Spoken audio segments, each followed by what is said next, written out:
ఇప్పుడే జీ5 app download చేయండి. చూడండి మీ ఫేవరెట్ టీవీ షోస్ ఎప్పుడైనా ఎక్కడైనా. ఏంటను మా బ్రోయిన్లా నువ్వు మళ్ళీ పెళ్లి చేసుకుంటున్నారని ఆశగా చూద్దామని వస్తే నువ్వు వెళ్ళిపో అంటున్నావేంటి?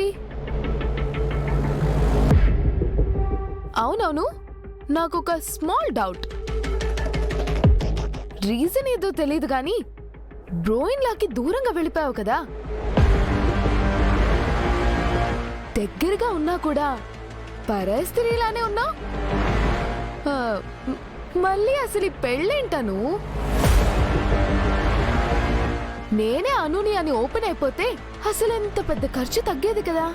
చూడండి, మా పర్సనల్ లైఫ్ మీకు అనవసరం. నేను అసలే చాలా చిరాకులో ఉన్నాను. మీరు ఇంకా ఇరిటేట్ చేయకుండా ఇక్కడి నుంచి వెళ్ళిపోండి.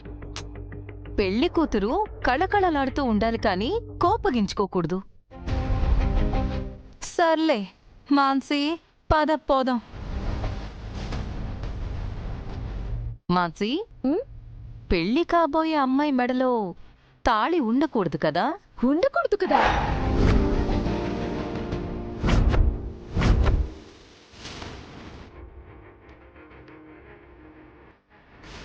మరిప్పుడు అనో మెడలో ఆల్రెడీ తాళుంది. ఇప్పుడు ఆర్య, అదే సూర్య కట్టే తాళితో దీన్నిప్పుడు రీప్లేస్ చేస్తారా? ఆబ్వియస్లీ చేయాల్సిందే కదా. గట్టిగా మాట్లాడితే ముందు తాళిని తీసేయాల్సిందే.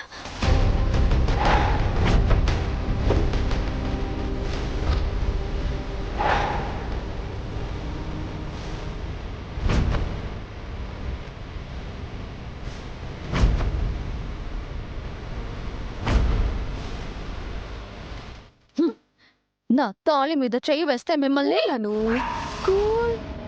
ఎందుకంత కోపం?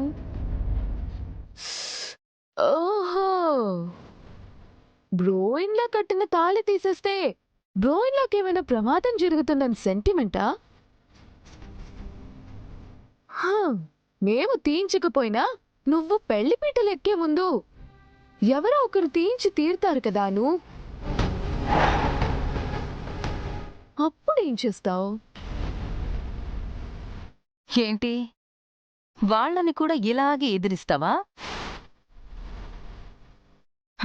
అయినా ఈ తాళి కట్టింది మరో తాళి కడుతుంది నీ భర్తే కదా. హ్యాపీగా ఈ తాళి తెంచి పడే. పెద్ద తేడా ఏముంది చెప్పు? ఏయ్, నోటికొచ్చినట్టు వాగకుండా మర్యాదగా బయటికి వెళ్ళిపోండి. నా తాళి నా ఇష్టం. ప్రాణం పోయినా దీని మీద ఎవ్వరి చెయ్యి పడనివ్వను. మీకే చెప్పేది, గెట్ అవుట్. మాన్సీ, పాపం అను దేనికో భయపడుతోందని నీకు అనిపించట్లేదా? క్లియర్గా కనిపిస్తుంది. అను, ఏదైనా ప్రాబ్లం ఉంటే మాతో షేర్ చేసుకో, మేం సాల్వ్ చేస్తాం. కావాలంటే ఏకంగా ఈ పెళ్ళే ఆపేస్తాం.